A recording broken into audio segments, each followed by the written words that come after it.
안녕하세요. 저는 40대 중반의 여성입니다. 요즘 시국 때문에 거의 집에만 콕 박혀서 지내고 있는데 그때마다 여러분들의 사연을 들으면서 시간을 보내고 있어요. 제 주변 사람이 이 채널을 소개해줘서 듣기 시작했는데 제 지인이 하는 말이 저도 한번 사연을 보내보라고 하더라고요. 너 같은 파란만장한 인생이 또 어디 있겠냐며 또 많은 사람들이 제 이야기를 들어주고 공감해주면 저에게도 좋을 것 같다고 하더라고요. 그래서 이렇게 용기를 내서 제 이야기를 보내게 되었습니다. 저는 지방에 있는 닭 농장집의 딸로 태어났습니다.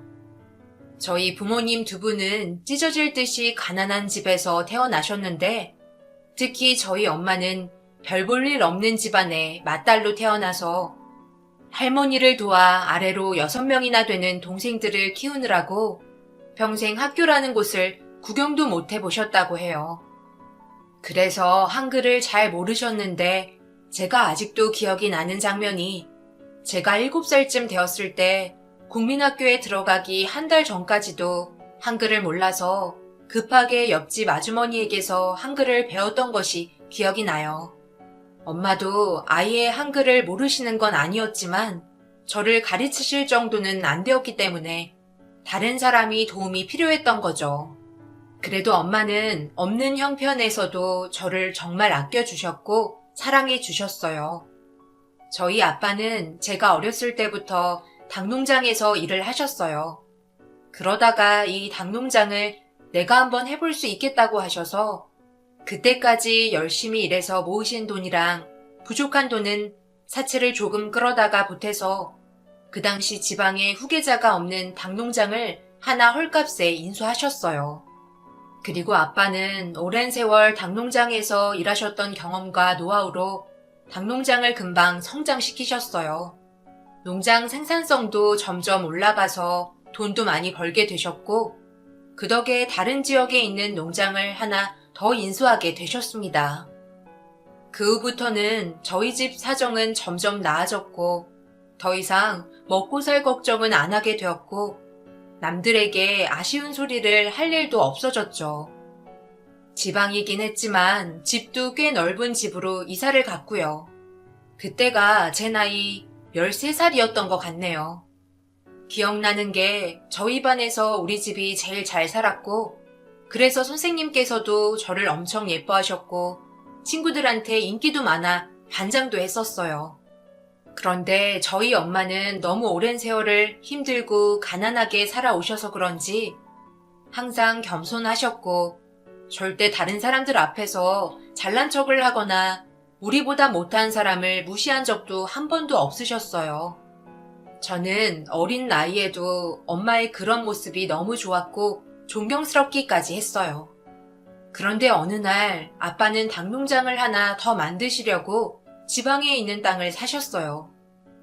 아빠가 평소에 친하게 지내던 지역의 공무원 분께서 닭농장을 할 수 있도록 허가받는 건 문제가 없을 거라고 그냥 농장 기초 공사나 빨리 시작하라고 조언을 해주셨고 아빠는 그 공무원 분의 말만 덜컥 믿고 농장 공사를 시작하셨어요.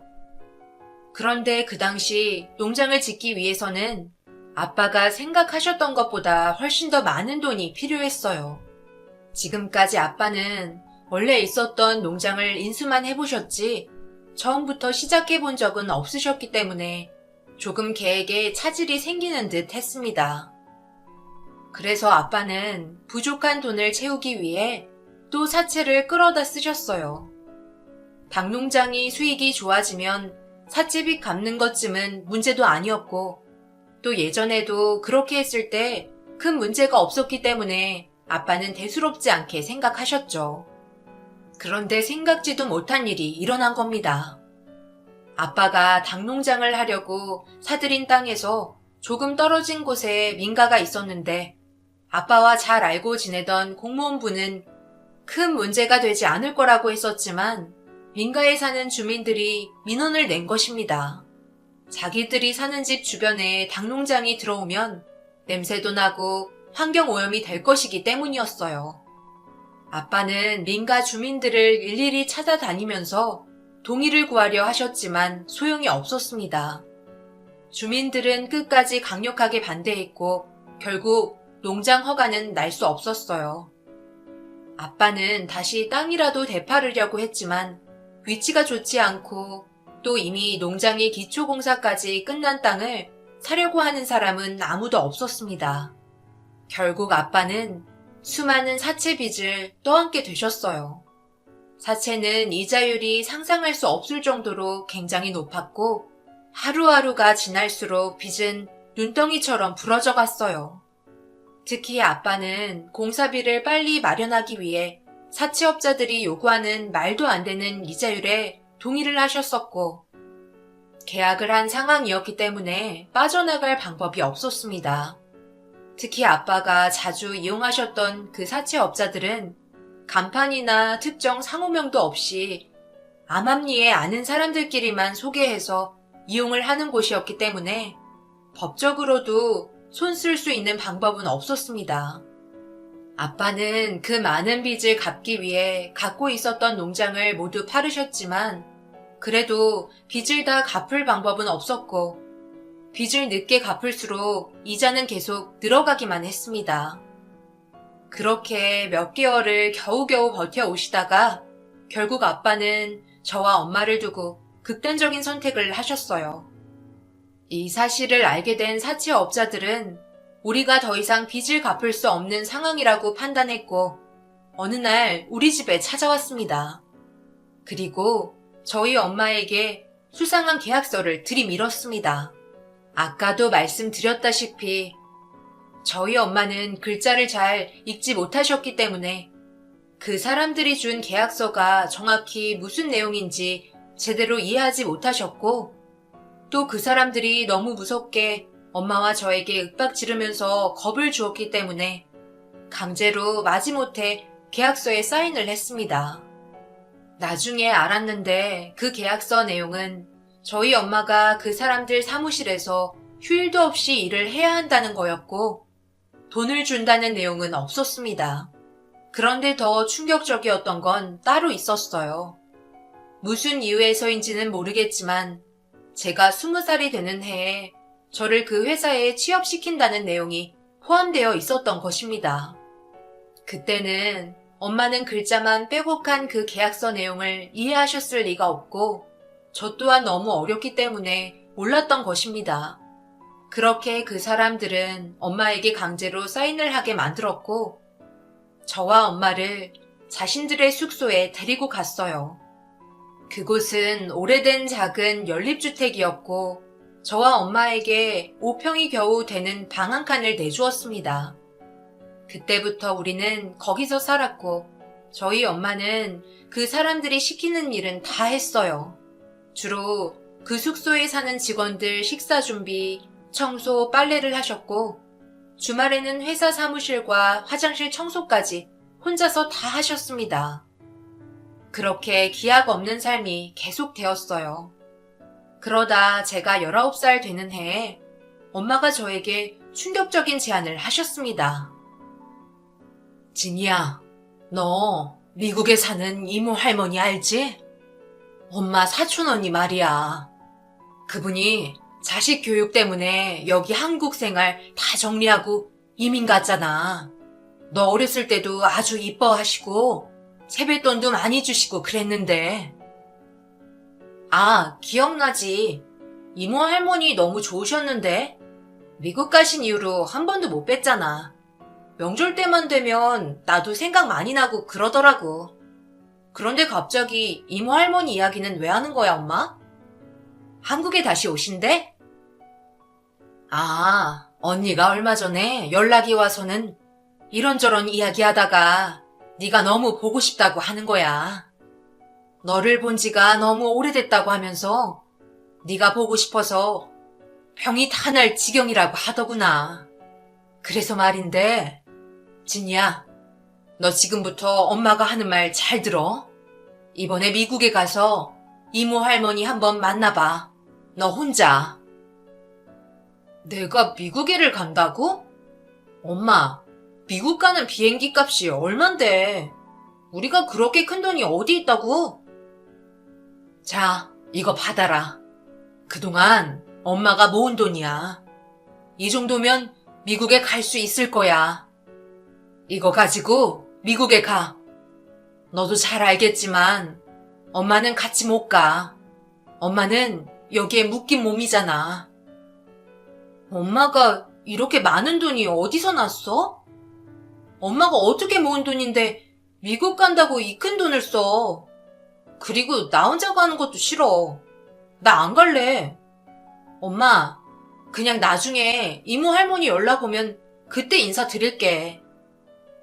아니야. 너 지금 꼭 가야 돼. 이번에 안 가면 너 다시는 못 가는 거야. 엄마 말 무슨 말인지 알아? 엄마, 이 돈이면 미국 한번 갈 수 있어. 나보고 국제 미아되라고? 미국 갔다 오려면 더 비싸다고. 이번에 미국으로 나가면 다시 한국으로 돌아오지 마. 여기는 생각도 하지 말고 너는 그냥 엄마는 여기서 죽었다고 생각하고 살아. 얼마 전에 그 사람들이 엄마한테 그 계약서를 다시 꺼내 보여주더구나. 그러면서 딸 건강하게 잘 키우고 있으라고 했어. 그때 엄마 마음이 어땠는지 네가 알기나 하겠니? 그러니까 이번에는 엄마가 하라는 대로 해. 엄마가 이모 할머니랑 이야기 다 해놨어. 이모 할머니가 너를 입양해 주실 거야. 뭐? 입양이라니? 그게 무슨 말도 안 되는 소리야? 난 절대로 싫어. 나는 살아도 엄마랑 살고 죽어도 엄마랑 죽을 거야. 내가 어떻게 엄마를 혼자 두고 떠나? 내가 없어지면 그걸 알고 그 사람들이 가만히 안 있을 텐데. 저는 끝까지 반항했지만 엄마는 저보다도 더 강력했고 확고했어요. 지금까지 살면서 엄마의 그렇게 강한 모습은 처음 봤을 정도였어요. 그래서 저는 결국 우리를 감시하는 그 사람들의 눈을 피하기 위해서 깊은 새벽에 집을 빠져나와서 혼자서 공항으로 갔고 그렇게 미국으로 떠났습니다. 미국으로 도착하니 이모 할머니가 저를 마중 나오셨고 엄마가 이야기한 대로 이모 할머니는 저를 양녀로 입양시켜 주셨어요. 이모 할머니는 저를 어렸을 때부터 정말 이뻐해 주셨고 저를 입양시키신 후에도 정말 친딸같이 잘 대해 주셨어요. 이모 할아버지도 너무 좋은 분이셨고 언니 오빠도 저에게 정말 잘해줬습니다. 저는 미국에서 학교를 다닌 건 아니고 그냥 이모 할머니를 도와 세탁소 일을 했어요. 미국 생활에는 별탈 없이 적응을 해나갔지만 저는 계속 한국에서 혼자 쓸쓸하게 지내고 있을 엄마가 항상 걱정되었어요. 제가 미국에 오면서 엄마는 저와 일방적으로 연락을 끊으셨고 이모 할머니도 더 이상 엄마와 연락이 되지 않는다고 했어요. 엄마는 제가 미국으로 가면 이렇게 저와 연락을 끊을 생각을 하고 있었던 거예요. 제가 완전히 이 집 딸로 적응하고 살아가길 원했던 거였습니다. 그러던 어느 날 미국에서 우연히 한 남자를 만나게 되었는데 저보다 6살이 많았고 한국 유학생이었습니다. 그 남자와 연애를 하게 되었고 사이가 점점 깊어지고 있을 때쯤 오빠는 제게 청혼을 했어요. 저는 제 자신이 떳떳하지 못하다고 생각했기 때문에 절대 결혼을 하고 싶지는 않았는데 결혼하면 한국에서 자리 잡고 살고 싶다는 말에 청혼을 받아들였습니다.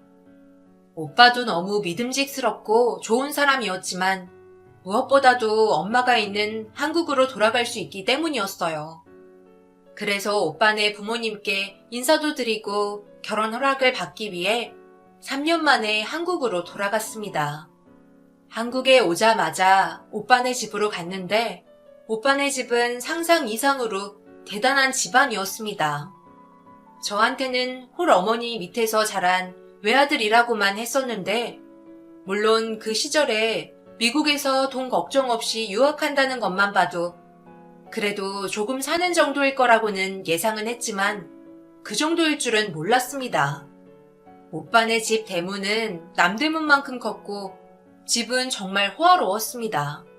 집 대문 앞에서부터 조금 기에 눌리기는 했지만 그래도 어머님께 상냥하게 인사드리고 또박또박 이야기도 잘했어요. 시모도 좋은 분이셨어요. 부모님은 다 미국에 계신다고? 미국에 산 지는 얼마나 됐어요? 우리 아들은 국민학교 졸업하고 갔는데. 저는 미국에 간 지가 미국으로 이민을 간 게 그렇죠. 제가 미국으로 이민을 갔죠. 네, 미국으로 이민을 갔는데 그게 아주 오래됐어요. 그래서 언제인지 생각이 안 날 정도예요. 거의 미국 토박이라고 보시면 돼요. 제가 아주 어렸을 때부터 부모님께서는 자식 교육에 대한 욕심이 남다르셨기 때문에 일찌감치 한국에서 하던 일 정리하시고 이민 준비를 하셨어요. 그때는 저도 나이가 어려서 언제인지 정확히 기억은 안 나요. 그래, 부모님들이 아주 훌륭하신 분들이구만. 사실 우리 집은 겉보기에는 펀지르르 해 보이지만 빚 좋은 개살구나 다름없어요. 부끄러운 이야기지만 나는 우리 선친께서 어렵게 일구신 것을 그대로 물려받았을 뿐 아무 보잘것없는 사람이에요. 선친께서는 젊은 시절부터 돈이 되는 일이라면 닥치는 대로 하시면서 그야말로 돈을 긁어 모으셨죠.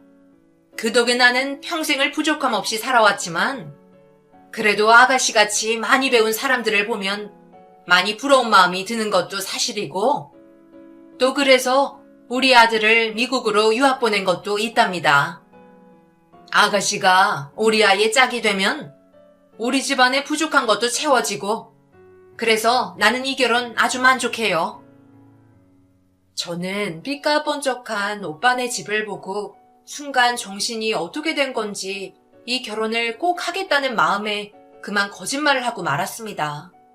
그동안 엄마를 그렇게 그리워하며 지냈는데 이렇게 한순간에 너무나도 허무하게 제 인생에서 엄마를 완전히 지워버린 것이었죠.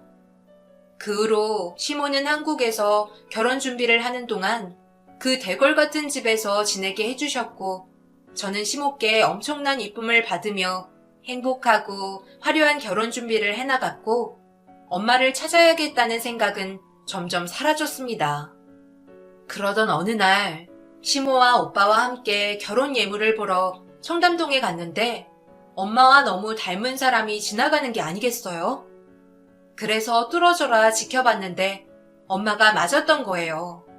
저는 순간 온몸에 소름이 확 끼쳤고 혹시나 엄마가 저를 알아보기라도 할까봐 재빨리 고개를 돌렸습니다.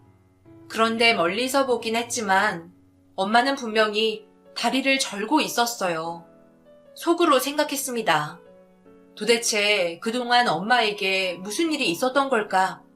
엄마는 왜 저렇게까지 비참해진 걸까? 저는 별의별 생각이 다 들었어요. 그렇게 혼자만의 생각에 깊이 빠져 있는데 그 순간 누군가 제 손목을 확 잡아 끌어서 구석으로 데리고 갔어요. 저는 너무 놀라서 아무 소리도 못 지르고 그대로 끌려갔고 누구인지 자세히 봤는데 그 사람은 바로 저희 엄마였습니다. 진이야, 언제 한국으로 돌아온 거야? 왜 온 거야? 설마 엄마 찾으러 온 거야? 미국에서 학교는 다녔니? 어떻게 지낸 거야? 엄마가 그렇게 매정하게 연락을 끊었지만 엄마는 항상 네 생각뿐이었단다. 어떻게 살았니? 엄마, 지금부터 내가 하는 이야기 잘 들어주세요. 저 결혼해요.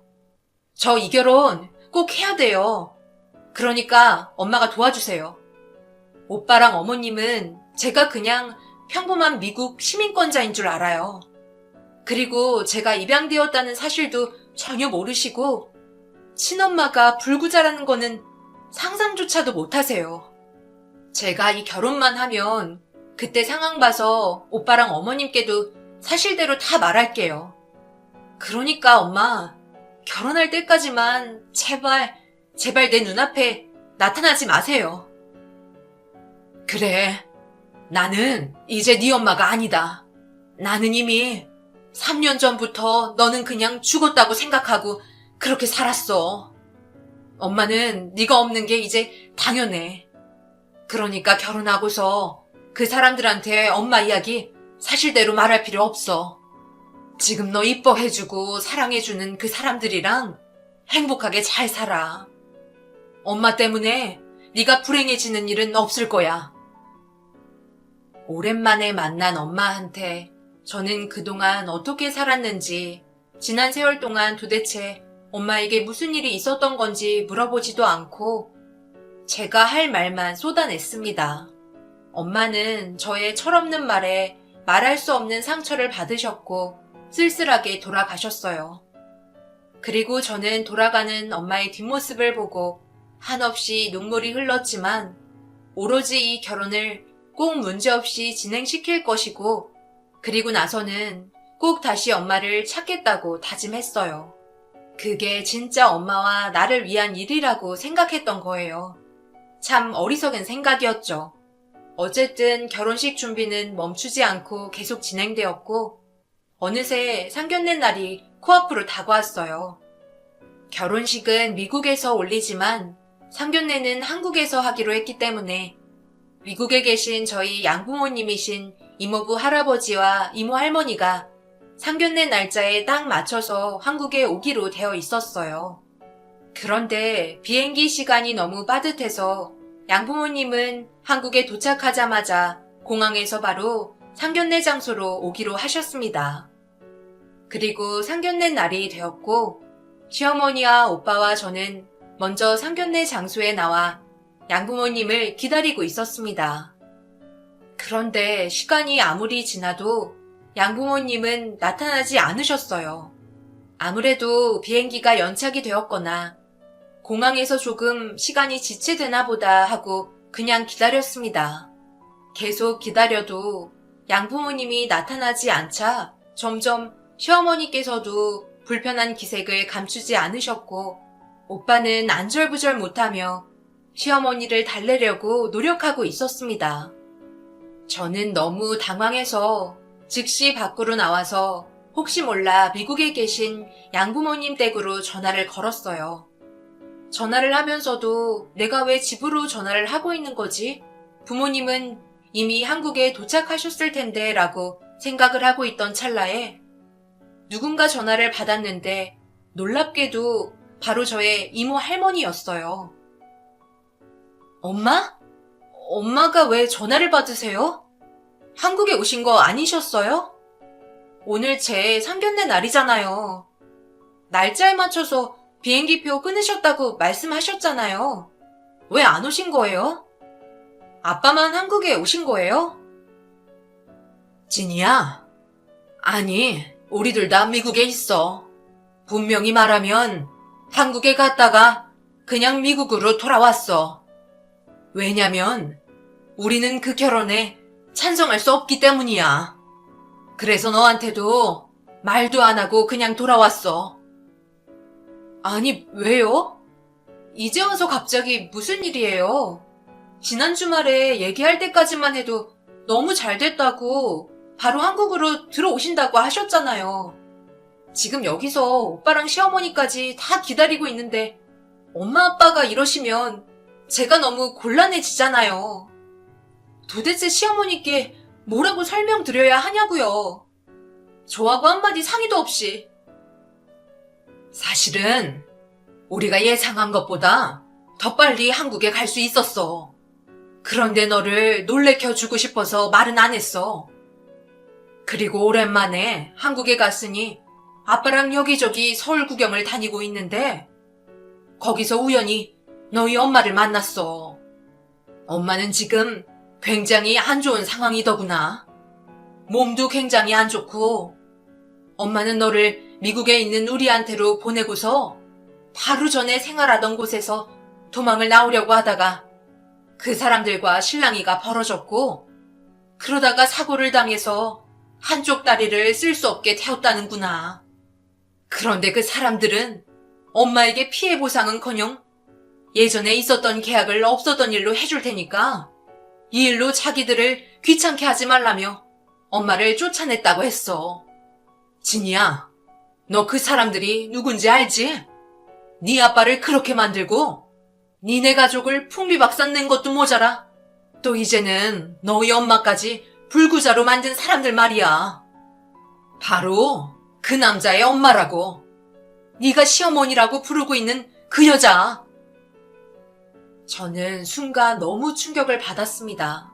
우리 집안을 이렇게 쑥대밭으로 만든 장본인이 바로 지금까지 나를 며느리라 부르며 이뻐해주고 내가 어머님이라고 깍듯이 대했던 사람이었다니. 내가 결혼할 사람의 엄마였다니. 그 사실이 너무 괴롭고 힘들었습니다. 그리고 제가 없는 시간 동안 그렇게 힘들고 고통스러운 시간을 보냈을 엄마를 생각하니 너무 슬프고 분노가 차올랐습니다. 그런데 그렇게 분노만 하고 있을 시간이 없었어요. 우리 엄마 아빠를 그렇게 만든 사람에게 어렸을 때는 제가 아무것도 할 수 없었지만 이제라도 제가 모두 갚아줘야겠다는 생각이 들었어요. 모든 사실을 알게 된 저는 시모와 오빠에게 오만정이 다 떨어져서 얼굴도 보고 싶지 않았지만 침착하게 행동하기로 했습니다. 아무 일 없었다는 듯이 바로 시모와 오빠가 기다리는 자리로 돌아가서 미국에 계신 부모님이 건강이 갑자기 안 좋아지셔서 비행기를 타지 못하셨고 그 때문에 미리 연락을 못 드렸다고 정말 죄송하다고 했습니다. 그리고 이어서 사실은 미국에 계신 부모님은 저희 양부모님이라고 말씀드렸고 저희 친엄마는 한국에 계신데 살면서 너무 고생을 많이 하셔서 지금은 몸도 많이 불편하시고 그 때문에 제가 19살 때 저를 미국으로 입양을 보낸 거라고 모든 것을 말했습니다. 이 이야기를 들은 시모와 오빠는 큰 충격을 받은 듯 했고 갑자기 제가 있는 앞에서 마치 저는 없는 투명 인간인 듯이 큰 소리로 싸우기 시작했습니다. 이 결혼은 절대 안 돼. 내가 널 어떻게 키웠는데 고작 이런 보잘것없는 집안에 너를 보내야 되니? 그리고 19살에 입양되었다면 그건 그 집 딸내미도 아닌 거야. 그 양부모가 얘를 친자식으로 생각이나 하겠니? 그러면 얘한테 아무 재산도 물려주려 하지도 않을 게야. 결혼도 장사야. 얘, 너도 잘 알잖니? 네 엄마는 뼛속까지 사업가야. 나는 내가 손해보는 장사는 절대로 안 한다. 그건 내 철칙이야. 그러니까 너도 깨끗이 정리하고 다시 미국으로 돌아가라. 이 결혼은 없었던 일로 하자꾸나. 아가씨도 잘 돌아가세요. 나는 먼저 일어난다. 안 돼요, 어머니. 저 진이 없으면 절대 못 살아요. 제가 미국에서 혼자 유학하면서 힘들 때 진이가 얼마나 힘이 되어준 줄 아세요? 어머니는 언제나 저에게 잘해야 되는 것만 강요하셨고 어린 저를 멀리 미국 땅에 보내셨잖아요. 그런데 진이는 저를 있는 그대로 인정해줬고 제가 외로울 때마다 항상 옆에 있어줬다고요. 어머니, 이번엔 저를 믿어주세요. 제 선택이 틀리지 않았다는 거를 꼭 보여드릴게요. 저희 잘 살 거예요. 아가씨가 말해보세요. 이게 균형이 맞는 결혼이라고 생각해요? 아무것도 없는 아가씨가 대단한 우리 집에 시집와서 도대체 며칠이나 버틸 수 있을 것 같아요? 내가 우리 아들 앞으로 해놓은 재산이 얼마인데 근데 그걸 아가씨가 공짜로 삼키게 내가 가만히 있을 것 같아요? 그건 아가씨가 스스로를 감옥에 가두는 거예요. 거기다 이제 아가씨 스스로 자기 약점까지 다 까발렸으니 우리 집에 들어와서 밥이나 제대로 넘어가겠어요? 인생 그렇게 피곤하게 살 거 없어요. 그냥 아가씨 분수에 맞는 남자 결혼해서 그렇게 편하게 살길 바래요. 어머니 안 돼요. 그러면 저 진이랑 같이 미국 다시 들어가겠습니다. 진이 없는 제 인생은 이제 빈 껍데기라고요. 저랑 진이랑 억지로 떨어뜨려 놓고 제 인생 망가지는 꼴 보고 싶으신 거예요? 그걸 바라세요? 시모는 결국 그 자리를 박차고 나갔고 오빠와 저만 남았습니다. 오빠는 제 손을 잡고 그동안 왜 말을 안 했냐며 혼자서 끙끙 앓았을 저를 걱정했고 그동안 저에게 힘이 되어주지 못해서 미안하다며 눈물을 흘렸습니다. 오빠는 항상 부유한 환경에서 온실 속의 화초처럼 자랐기 때문에 평소에도 사람들을 의심 없이 다 믿고 마음을 금방 다 주는 경향이 있었는데 이번에도 역시나 저에게도 똑같은 모습을 보여주었습니다. 그 모습에 제가 결혼을 결심했던 것도 있었고요. 그런데 저는 이번에는 오빠의 그런 모습을 이용하기로 했습니다. 저는 틈을 봐서 오빠에게 시어머니는 내가 앞으로 잘 극복할 테니까 혼인신고를 먼저 하는 게 어떻겠냐고 물어봤고 의심 없는 오빠는 넙죽 좋다고 했습니다. 그 길로 저희는 미국 대사관에 가서 공증서류를 받고 구청으로 가서 혼인신고를 했습니다. 제가 미국 시민권자였기 때문에 복잡했지만 그렇게 저희는 법적으로 부부가 된 것이죠. 그리고 오빠는 몇 날 며칠을 시모를 설득했고 결국 자식 이기는 부모는 없다고 상견례 날짜를 다시 잡게 되었습니다. 이번에는 저희 친엄마와 함께하는 상견례 자리였어요. 그렇다고 시모가 우리 결혼을 찬성하는 건 아니었어요. 그때부터 시모는 작전을 바꾼 거였어요. 자신의 아들은 너무 완강해서 말릴 자신이 없으니 제가 스스로 두 손 두 발 다 들고 이 결혼을 포기하게 하려고 했어요. 시모는 저희가 법적으로 혼인한 상태인 것도 모르고 끈질기게도 제가 스스로 이 결혼을 포기하게 만들려고 의도적으로 제 피를 말리기 시작했습니다. 자기네 집안에 시집을 오기 위해서 필요한 혼수 물품 리스트, 예단 리스트 등등 제가 엄두도 낼 수 없는 것들을 계속 요구했어요. 그리고 제가 그때까지는 시모의 집에서 생활을 했는데 그때마다 자신의 험상궂게 생긴 부하 직원들을 집으로 데려와서는 저에게 겁을 주었습니다. 아마 시모는 저에게 그렇게 고약한 모습을 보이면 제가 결국 항복할 거라고 생각했던 것 같았어요. 그러나 저는 훨씬 더 큰 그림을 그리고 있었기 때문에 눈 하나 꿈쩍하지 않았습니다. 그리고 드디어 상견례 날이 되었습니다. 시모는 그날도 오로지 저와 저희 엄마를 기죽이겠다는 일념 하나로 자기 아들 상견례에 자신의 회사의 임원들까지 대동하고 상견례 자리에 나왔습니다. 저는 저희 엄마와 함께 상견례 자리로 나갔어요. 물론 살벌한 분위기에 겁을 먹은 건 사실이지만 오늘 거사를 치르기 위해서 저는 더욱더 침착하게 행동했습니다. 그리고 먼저 와서 기다리고 있는 시모와 오빠에게 인사를 했는데 고개를 들어 저희 엄마를 본 시모는 순간 너무 놀라서 마시던 컵도 떨어뜨리고 말을 잇지 못했습니다. 안녕하세요. 이분이 바로 저희 엄마예요. 어머님, 저희 엄마 누군지 알아보시겠나요? 10년 전에 저희 아빠를 빚더미에 앉게 해서 저희 아빠를 돌아가시게 만들고 그것도 모자라 저희 엄마를 마구 부려먹고 그렇게 살아온 엄마의 다리까지 이 상태로 만들었잖아요. 당신이 한 일을 다 기억하냐고요. 설마 벌써 다 기억해서 지워버린 건 아니죠? 아니, 이게 무슨 일이냐? 이게 도대체 무슨 일이야? 당신이 왜 거기서 나오냐고? 아니야, 나는 모를 일이야. 나는 겁만 주라고 했지? 내 부하 직원들이 한 짓이야. 그리고 너 증거 있냐? 내가 그랬다는 증거가 있어. 이거 보세요. 당신이 10년 전에 우리 엄마에게 줬던 말도 안 되는 계약서예요. 당신은 이걸로 우리 엄마를 그동안 마음껏 이용했어요.